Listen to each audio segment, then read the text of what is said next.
This is the Thybro backup camera system they sent me to do a review on, and so far, just from initial build quality, this is the best that I've seen.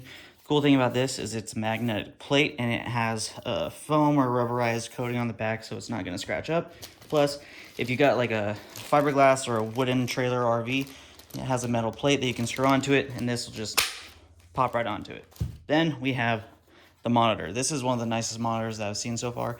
Even has a visor to fight that glare that we got going on.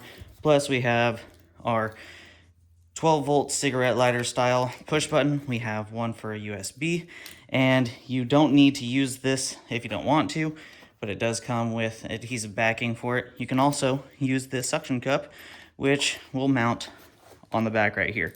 It's waterproof and it is 12 volts rechargeable, plus it does have a solar panel on the top to recharge it as well. So let's get it put up. All right, so we're in here. You can see these parking lines. You can't adjust the size of the parking lines, but you can put them on, take them off that simply. If you have multiple cameras, you can actually see camera 2. You can throw in camera 1 and camera 2 as well, so you'll have multiple views there.